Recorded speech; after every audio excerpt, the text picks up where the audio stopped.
طبعا بالبداية أحب أن أنوه عن سبب غيابي عن الساحة عن أي خطاب تاريخي أو عن أي حضور على القنوات التلفزيونية.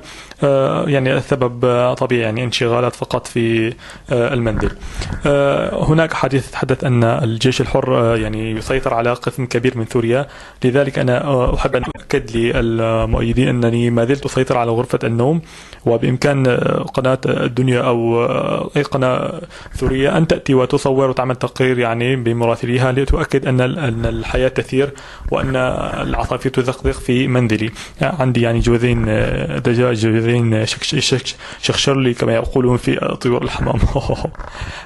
لننتقل إلى موضوع مهم، موضوع أن تهكير الإيميل الذي يعني عمل بلبلة.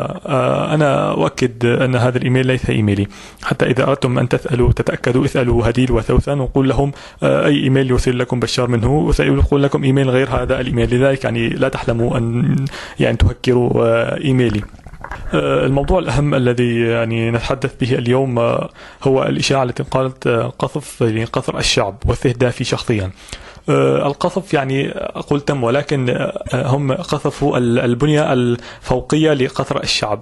قصر الشعب هو عبارة عن طابق أول موجود على الأرض، وهناك طابق ثاني أو طابق قبو كما يسمى أو يسمى مجارير، وهذا هو البنية الحقيقية للقصر وأنا موجود به. لذلك يعني لن تستطيعوا قصفي حتى بالنووي كما يقولون، يعني إلا في حالة واحدة، إذا قام الشعب في لحظة واحدة بسحب السيفون وسوف أغرق بعدها.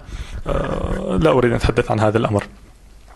المواضيع الأخرى التي تتناقلها الوسائل الإعلامية عن أن القيادة السورية تركت المؤيدين لمصيرهم، مثل مؤيدي حارم وثراقب وشمال سوريا تركتهم لمصيرهم.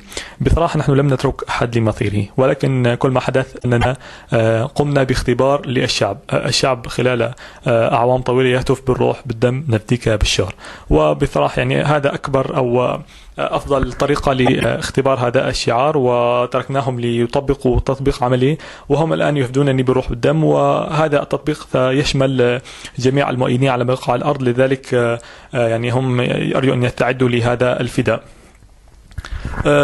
موضوع آخر، موضوع مهم يعني أحب أن أنوه إليه، موضوع حجب القنوات السورية. الحجب يعني عن النيلسات والعربسات. بصراحة الحجب كان بطلب شخصي مني وليس عن طريق إدارة القمرين. أنا طلبت من الأقمار إلغاء قناتي الدنيا والسورية وبقية القنوات، لأنني بصراحة يعني تعبت من الانتقال من قمر لقمر. يعني في الليل أضع على قمر هوتبرد، وفي صباحا أضع إلى القنوات السورية. لذلك قمت بنقل القنوات السورية وجميعها مع قناة الدنيا لقمر هوتبرد، بذلك يعني تصبح باقة واحدة مع قنوات الهوتبرد.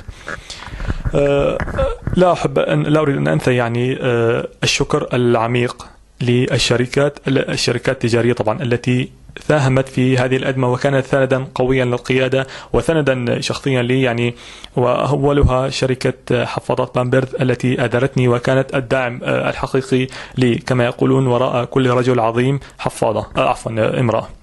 تحية إلى أسماء. حتى لا يكون الحديث جدي، أحب أن أتكلم عن نهفة حصلت معنا تحت في المجارير في قطر الشعب المجارير.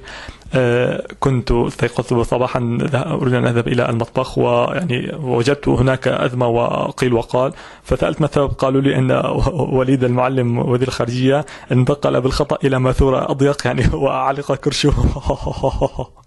يعني تعرفون يعني نحن شعب واحد وأجواء واحدة، لا يوجد هناك تمييز بيننا.